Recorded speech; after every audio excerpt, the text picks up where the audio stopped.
In the name of the Father, and of the Son, and of the Holy Spirit, one God, Amen. Glory to Jesus Christ. Glory forever. Today we hear about forgiveness and unforgiveness, one of the major themes of the Good News. We must know, first of all, that there is no unforgiveness in God. Unforgiveness is entirely a human thing. We decide to forgive or not to forgive. God always forgives, for He is forgiveness itself. The Holy Trinity is an unfathomable ocean of compassion. And just when I think I have nothing else to learn about it, something significant strikes me like lightning, something that is right before our very eyes, year after year after year, and yet I never saw it. So I'll get to that in a moment. First, let's bring out a few elements of the parable we heard today. The servant fell on his knees, imploring him, "Lord, have patience with me, and I will pay you everything." Actually, no, he wouldn't. He couldn't possibly. It was a false promise on its face. How much is 10,000 talents? Well, 1 talent equals 3,000 shekels, or 6,000 denarii. Thus, the debt of 10,000 talents was about 6 million denarii. The servant in 100 lifetimes could never pay such a debt. But the power of forgiveness wipes away every debt, as far, says Jesus, as far as the east is from the west. We read in the first letter of Peter that love covers a multitude of sins. Here, then, is an example by way of parable of love covering a multitude of sins. And yet, as a sign of God's limitless desire to forgive, Jesus tells us that the King had so much compassion that He forgave the whole of His astronomical debt unconditionally. That wouldn't go over very well in our society. In other words, the King forgives from His heart, holding nothing back. That's what it means to forgive from the heart. It means holding nothing back and refusing to put anyone out of your heart. Secondly, Roman society was heavily stratified. The rich had safety and security and power. The poor had none of these. They were lucky to have a roof over their heads and food to eat. The community of Christ's followers, the church, began as a safe haven for the dispossessed. It is no secret that Jesus loved and congregated with the poor and sinners, and that they flocked to Him. The parable points to the mercy of God towards all, including the lowest of the low. This was something new in the world, and part of the uniqueness of the good news. "Come unto me, all ye who are weary and heavy laden, and I will give you rest," was a clarion call to the poor, to the devalued, and to the stranger.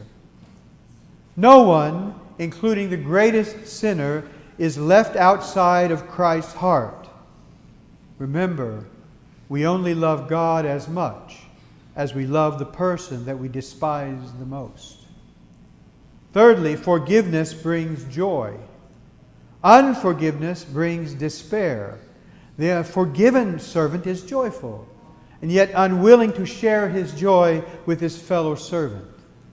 Thus, he angers the king and ends up being sent, in some translations it says, to the torturers. I like that better. Unforgiveness is like holding on to burning coals. The only one who gets hurt in the end is the one who holds on. The torturer in the parable is the unforgiving servant himself. When we forgive, we are filled with relief and peace and joy. When we don't, we suffer. The burden of hate is so heavy. It is our choice, relief or suffering. Finally, let me relate to you the new and wonderful thing I learned from my reading and meditation this week. I read a lot, and more than one book at a time, so I was skipping back and forth between St. Gregory of Nyssa, Joseph Campbell, and Alexander Solzhenitsyn, just to give you a little flavor of what I do. And was struck by something that literally stopped me in my tracks. It came from Joseph Campbell's book, Thou Art That, and it has to do with a wonderful insight he had about the crucifixion. Here it is. Jesus was crucified between two criminals. One confessed faith in him, and the other reviled him. Now notice, on one hand, Jesus ascended into paradise with the thief who confessed him. Today you will be with me in paradise. How wonderful is God's love. And now notice how much more wonderful it gets. With the thief who reviled him, Jesus descended into Hades. With the one he ascended, and with the other he descended. Jesus was pastor and shepherd to both of these men. He remains with the willing and the unwilling, with the afflicted and the righteous. He has no favoritism. Here are some verses that are apropos. I will never leave you nor forsake you, from Hebrews. From the Psalms, even if I go to the depths of Sheol, lo, you are there. From the Psalms. Father, forgive them, for they know not what they do. From Luke. He said that for the thief who reviled him, as well as for the centurion who scourged him. God abandons no one.